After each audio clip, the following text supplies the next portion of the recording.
할렐루야.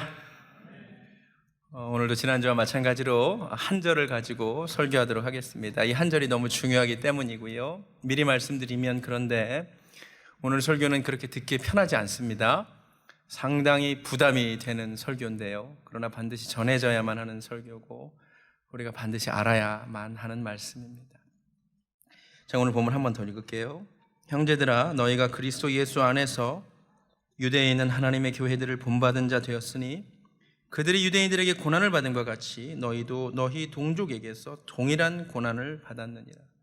예루살렘 교회와 데살로니가 교회에 공통점이 있었을까요?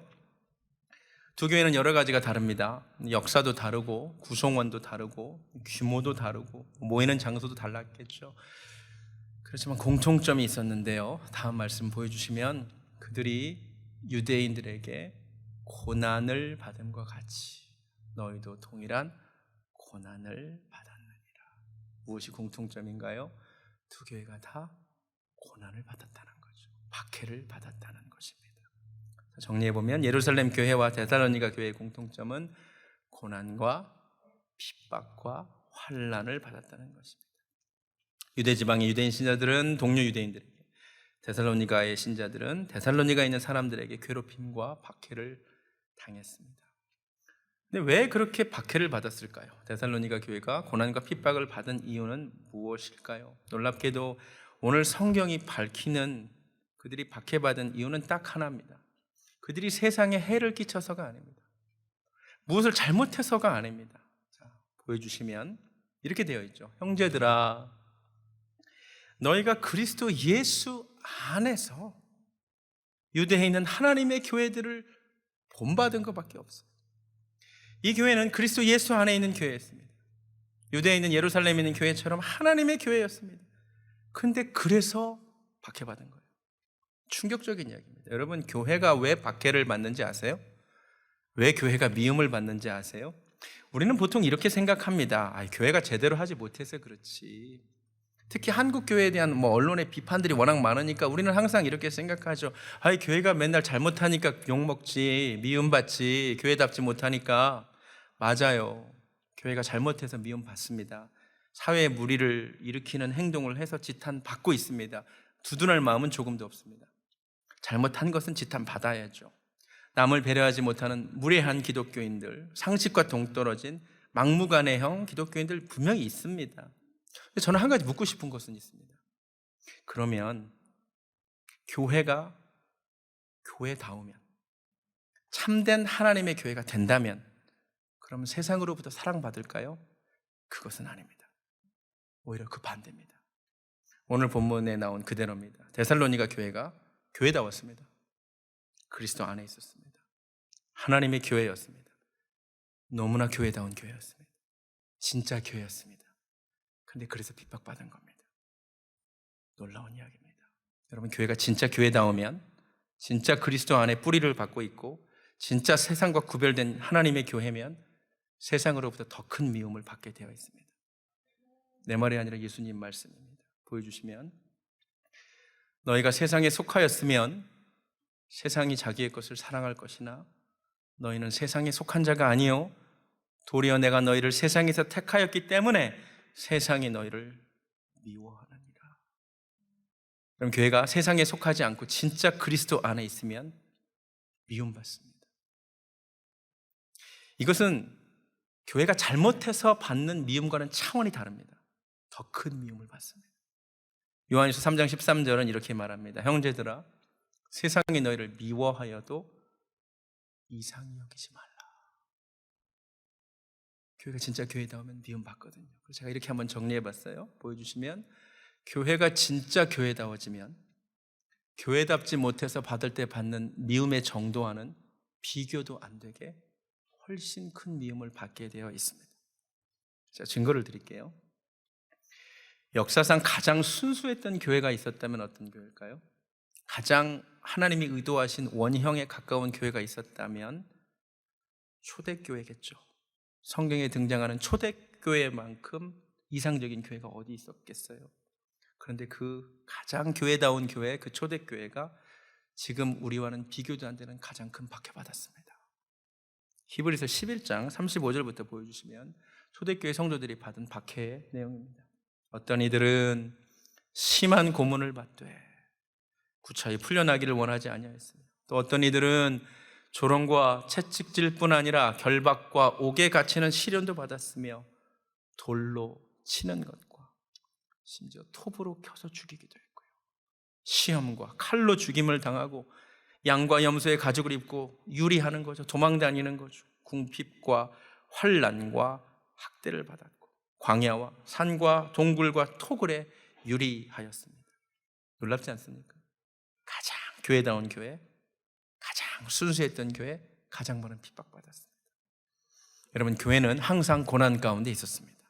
기독교의 역사는 박해의 역사입니다. 기독교가 공인되기 전 로마에서 얼마나 많은 박해를 받았는지 아십니까? 제가 몇 가지만 말씀드릴게요. 유명한 이야기만. 네로 황제 이야기를 아실 것입니다. 64년 7월 18일 밤에 대화재가 로마에서 발생합니다. 원인을 알 수 없는데, 근데 소문이 도는 건 이 미친 황제가 도시를 새로 짓기 위해 일부러 저질렀다는 소문이 돌기 시작했습니다. 게다가 화재가 계속되는 동안 그 불타는 로마를 바라보면서 황제가 배우처럼 분장하고 칠현금을 뜯으며 트로이의 파괴를 노래했다는 소문도 돌기 시작했습니다. 그러니까 시인으로서 영감을 얻기 위해 일부러 불질렀다라는 소문이 돌기 시작했습니다. 민심이 흉흉해질 수밖에 없죠. 이 화재가 얼마나 심각했냐면 도시 14개 구역 중에 14개로 로마가 나눠져 있었는데 10곳이 전소됩니다. 4곳을 제외하고. 어마어마한 화재죠. 네로가 이 위기를 탈출하기 위해서 희생양을 찾는데 기독교인들에게 이것을 덮어씌우기로 결정합니다. 아주 좋은 구실은 아까 타지아는 4곳에 기독교인들이 주로 많이 분포되어 있었기 때문입니다. 저놈들이 저지른 것이다. 어마어마한 박해가 시작됩니다.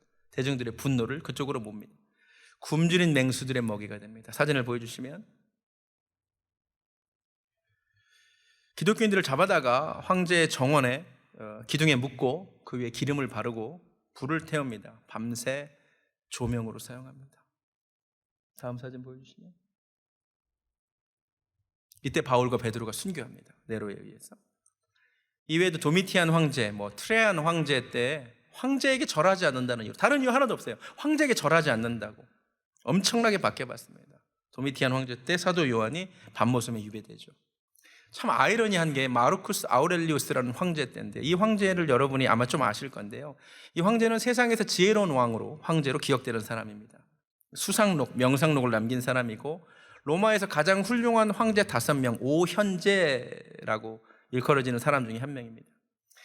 아우구스투스부터 이 아울렐리우스까지를 팍스 로마나라고 부르기도 하죠. 여러분, 이 사람을 아는 게, 여러분 영화 혹시 글래디에이터 보셨어요? 글래디에이터 시작할 때 나오는 사람입니다. 보여주시면 이렇게 인자하게 생긴 저 할아버지 기억나세요? 그리고 그 아들이 코모두스. 오래전 영화예요. 아주 좋습니다. 아주 인자하게 그려진 황제입니다. 그런데요, 이 황제가 세상에서는 지혜롭지만 기독교 신자를 그렇게 박해한 사람이에요. 177년도 프랑스 리옹의 기독교인들을 어떻게 박해하냐면, 기독교인들을 잡아다가 사방으로 5인치 되는 창살이 박혀있는 의자 위에 기독교인들을 앉혀서 죽입니다. 큰 화루를 만들어서 마치 그 다니엘과 세 친구가 들어갔던 화루처럼, 이거 말고 아울렐리우스 보여주세요. 군고구마처럼 죽였습니다. 그 외에 여러 황제들 밑에서 어마어마한 박해가 계속해서 있었습니다.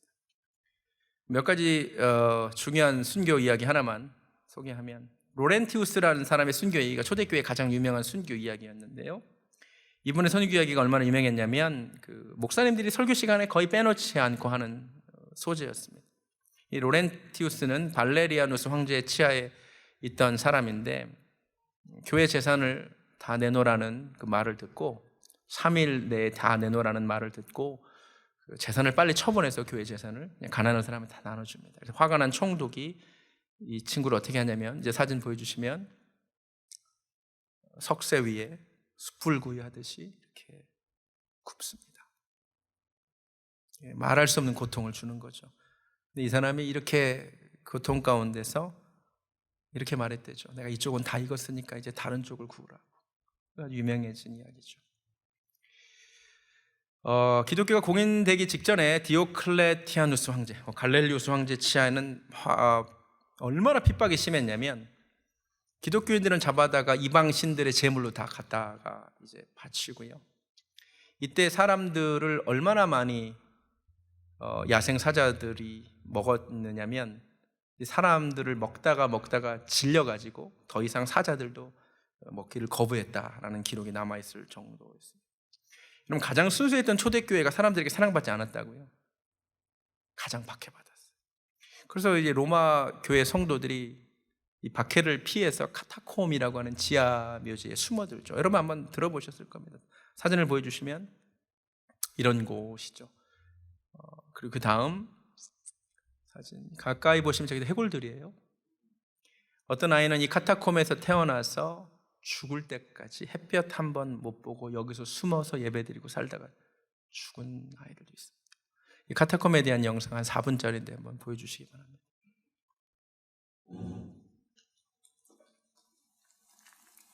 단 한 번도 어떠한 햇빛도 들어오지 않았다. 벽도 길바닥도 울퉁불퉁 거칠고 때로는 허리를 숙이고 때로는 기어서 가야 하는 길. 지하의 축축한 습기와 곰팡이가 벽 전체를 덮고 음울한 공기만이 감도는 이곳 지하무덤 카타콤. 그리고 이곳에 우리가 살고 있다.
끝까지 보시면 될 것 같습니다.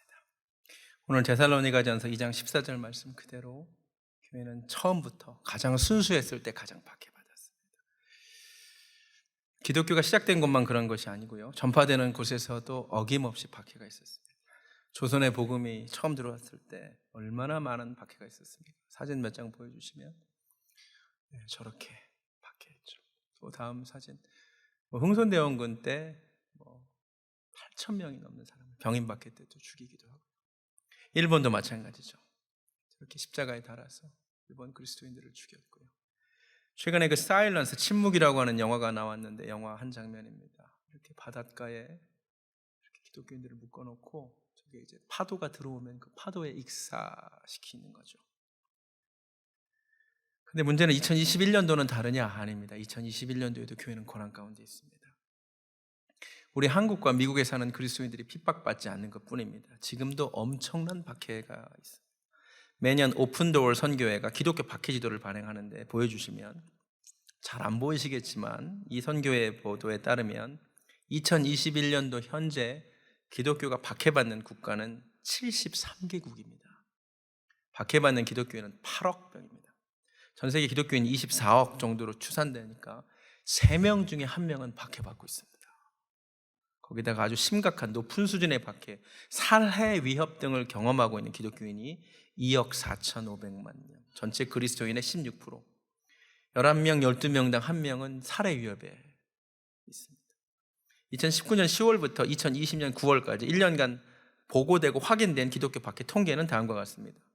신앙과 관련된 이유로 살해된 사람이 1년간 4,761명, 건물 공격이 4,488건, 신앙 때문에 지금도 구금되어 감옥에 갇힌 크리스천이 2,813명. 쭉 보시기 바랍니다. 지금도 교회는 박해받고 있습니다. 가장 가슴 아픈 건 20년간 기독교 박해 순위 부동의 1위는 북한입니다. 보여주시면 김일성, 김정일, 김정은 3대가 통치하는 저곳에 기독교인들이 가장 박해받습니다. 지금 중국도 시진핑 집권 이후로 기독교인의 박해가 어마어마합니다. 그 문화혁명 이후에 아마 최고의 박해라고 하는데, 아마 여러분도 뉴스 보셨겠지만 지금 시진핑이 뭘 하고 있냐면 기독교 교회 십자가들 철거하고 다닙니다. 사진 보여주시면 지금 중국에서 벌어지고 있는 일이죠. 아주 흥미로운 것은 코로나의 발원지로 지목되는 우한이 2019년 종교정책 시범지로 선정되어 기독교에 대한 탄압을 시범적으로 가장 많이 한 지역이라는 거죠. 확인된 것만 48개의 교회가 폐쇄되었습니다. 이슬람적은 말할 것도 없죠. IS, 이 사진 보셨을 것입니다. 이렇게 기독교인들을 처형하는 모습이죠. 오늘 설교 제목을 고난 가운데 있는 교회라고 정했습니다. 우리가 지금 한국과 미국에서 자유롭게 신앙생활한다는 이유로 교회가 이렇게 고난을 받고 박해를 받고 있는 것에 둔감하죠. 유튜브에 가셔서 기독교 박해 치시면 너무나 많은 영상을 보실 수 있습니다. 어떤 거 보셔도 좋은데, 전능하신 하나님 교회라고 하는 단체가 올리는 거는 보지 마십시오. 그 이단입니다. 중국 여자 뭐를 재림 예수로 섬기는 아주 이상한 이단인데, 그 유튜브로 포교를 많이 하는데, 거기는 가짜고요. 거기를 제외하고 어떤 것이든 보시면 좋을 텐데, 많은 영상 중에 아무래도 우리가 한국 사람이니까 북한 지하교인에 관련된 영상을 보니까 참 마음이 아프고 죄송한데, 한 2분짜리인데 보시겠습니다.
아버지야, 교회가 다 무너졌습니다. 이제 양팔고 피달리 달고 사탄은 아버지 교회가 무너진 이때에 아버지 다시 신론과 진리에 본된 교회가 살아나게 하시는 오늘날 얼마나 많이 순교했습니까? 피에 기초가 되고 저의 그리스도의 피가 아버지야 구원의 피가 되어서 이 민족을 아버지 바리새인 향하시려고 아버지 역사하는 역사에 인간적인 양들이 맞았습니다. 아버지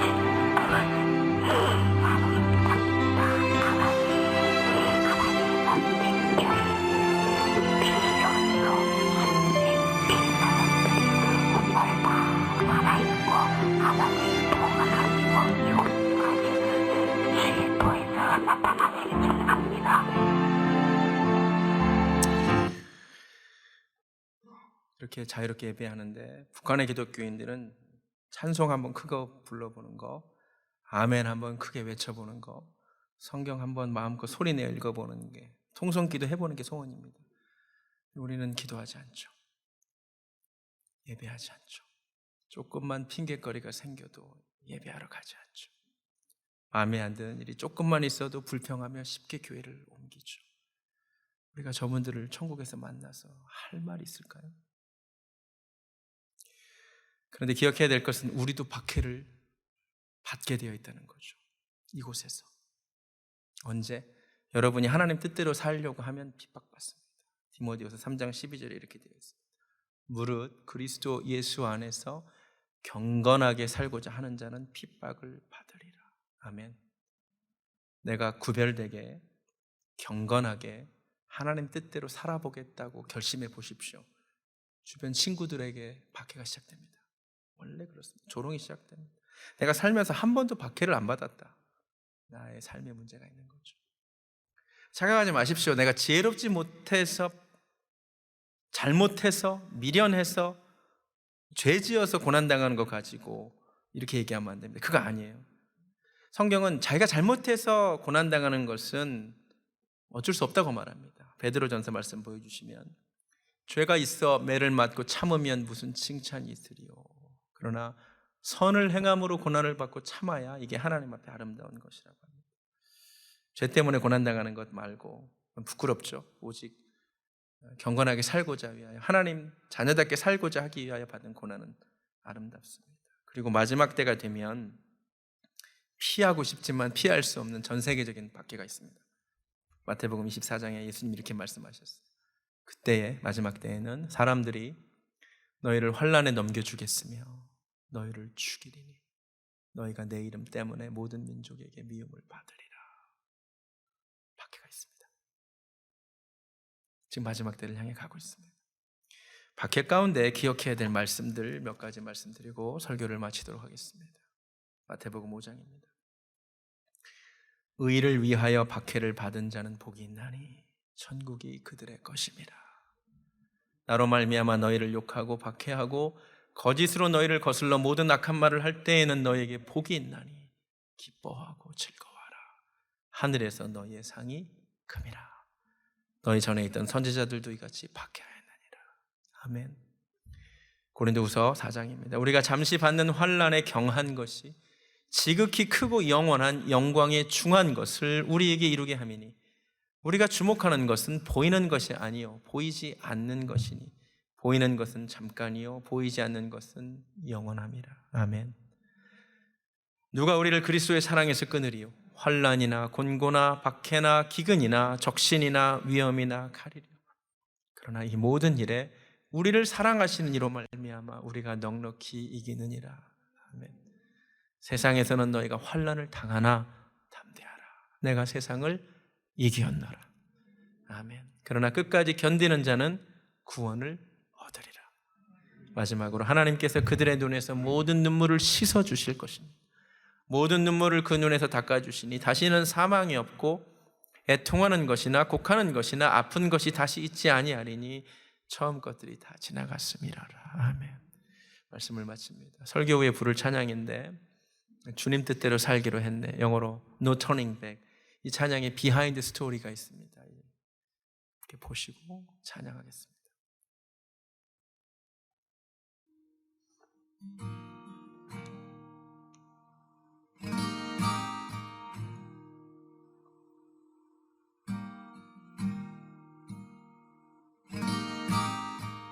There's a true story of a small village in India. And in this village, there was this family that came to a saving faith in Jesus Christ as Savior and Lord. This agitated the village so much, and everybody became so upset that an angry mob gathered and shoved them into the public square. The village chief confronted them, and he said to the man, "If you and your family will not recant your faith, you all will surely die." The man didn't know what to say or what to do. And so the only thing that came to mind for him were the words of a song that he himself had composed when he had first surrendered his life to God. And so he began to sing, "I have decided to follow Jesus. No turning back, no turning back." And with that, horrifically, his children were killed. I have decided to follow Jesus.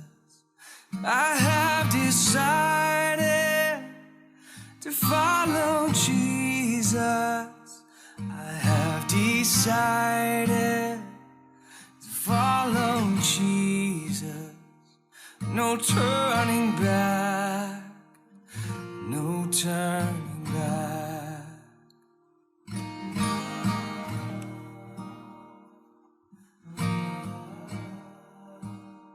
He was given another chance, this time with his wife's life on the line. And yet he continued to sing, "Though none go with me, still I will follow. No turning back, no turning back." Though none go with me, still I will follow. Though none go with me, still I will follow. Though none go with me, still I will follow. No turning back, no turning back. After her tragic death, he was given one final opportunity, this time to save himself. And yet he continued to sing. Cross before me, the world behind me. The cross before me, the world behind me. The cross before me, the world behind me. No turning back, no turning back.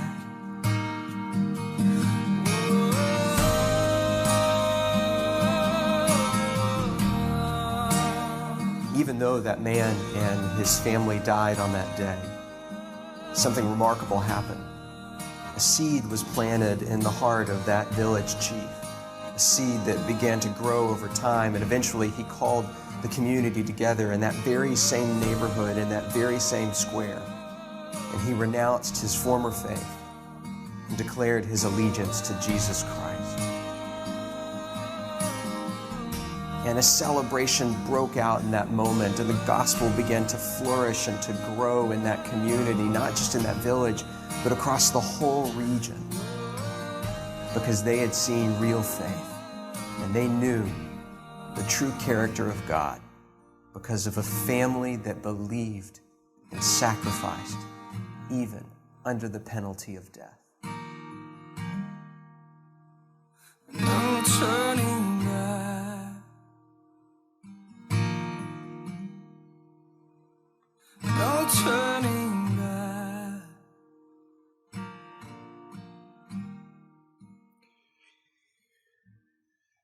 찬양하겠습니다. 주님 뜻대로 살기로 했네. I have decided to follow Jesus. 절대로 쉽게 부를 수 있는 찬양이 아닙니다.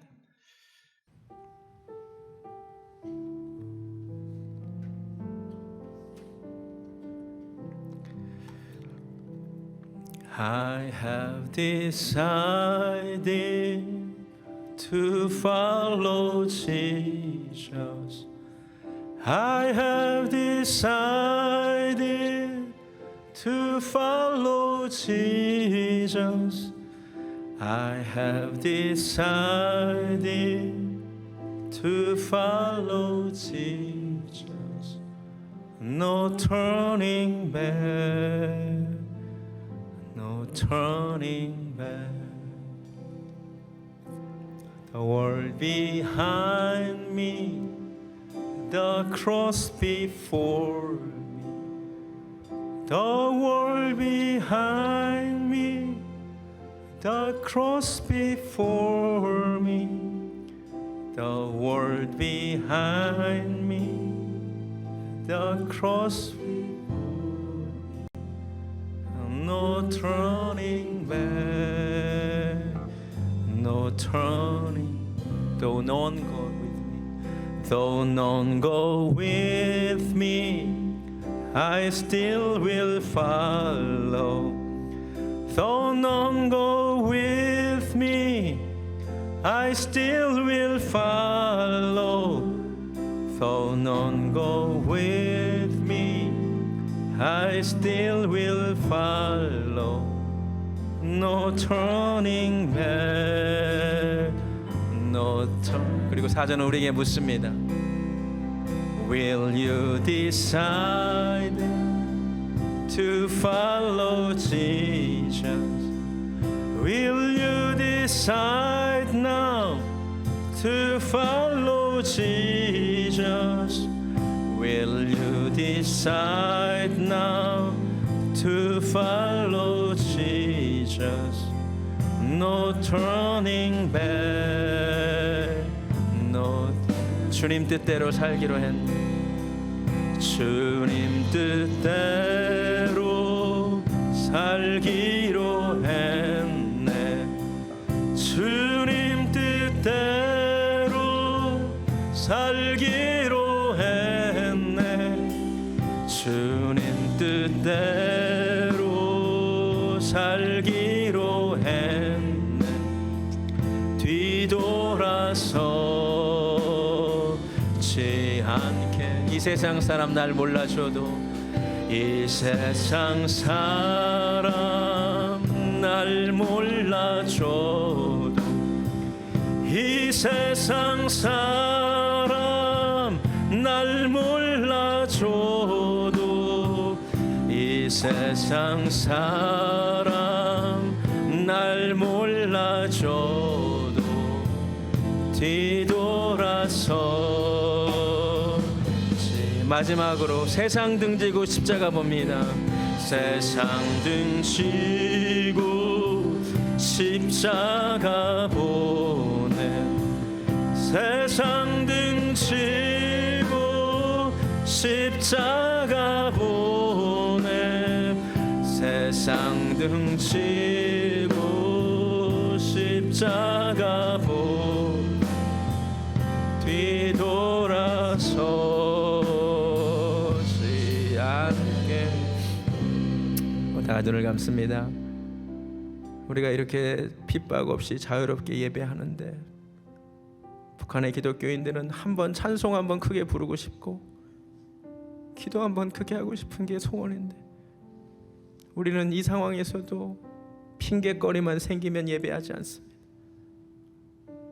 어쩜 그렇게 불평을 많이 쏟아내는지 모릅니다. 우리가 그분들을 천국에 만나서 무슨 이야기를 할 수 있을까요? 우리 시간 회개하기 원합니다. 그리고 고난받는 이들을 위하여 우리가 함께 기도하기 원합니다. 우리 말씀을 생각하면서 함께 기도하겠습니다. 하나님 아버지, 용서하여 주시옵소서. 우리가 정말로 입을 함부로 돌렸습니다. 이렇게 감사한 상황 가운데 무슨 불평할 것이 있습니까? 이렇게 마음껏 예배할 수 있는데도 나는 왜 예배하지 않습니까? 하나님, 나를 용서하여 주시옵소서. 아버지, 죄송합니다. 아버지, 송구합니다. 하나님 아버지, 지금도 아버지 박해 가운데 있는 우리 형제 자매들을 위하여 기도하오니 하나님 불쌍히 여겨 주시옵소서. 하나님 아버지, 그리스도 예수 안에서 경건하게 살고자 하는 자는 이곳에서도 핍박을 받을 수 있다고 하는데 나에게 아무런 핍박이 없다면 나는 정말 그리스도인으로 살고 있는지 생각해 보기 원합니다. 마지막 때에 대환란이 오는데 나는 그 환란을 닥칠 대비할 믿음이 준비되어 있는지 하나님 또한 돌아보기 원합니다. 오 하나님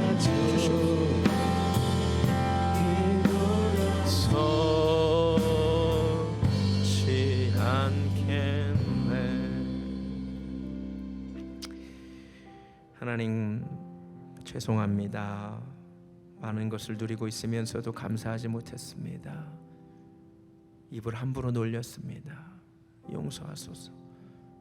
고통받는 이들을 신경 쓰지도 않았습니다. 기도하지도 않았습니다. 우리가 얼마나 많은 것을 누리고 있는지 오늘부터 똑똑히 알며 감사하는 우리들 되게 하여 주시옵시고, 이곳에서도 경건하게 살고자 하는 자는, 구별되게 살고자 하는 자는 핍박을 받는다고 했는데 내가 살면서 한 번도 핍박을 받지 않았다면 나는 정말 제대로 된 그리스도인인가도 생각해 보기 원하고, 마지막 때에 닥쳐올 환난을 나는 통과할 수 있는지, 나에게는 그런 믿음이 준비되어 있는지 하나님 돌아보는 한 주 되게 하여 주시옵소서. 이제는 우리 주 예수 그리스도의 은혜와 하나님 아버지의 극진하신 사랑과 성령님의 역사하심이 죄송한 마음으로, 송구한 마음으로 이제 감사하며 기도하기를 소원하는 사랑하는 배들교회 성도님들 머리 위에 지금부터 영원까지 함께 하시기를 간절히 축원하옵나이다. 아멘.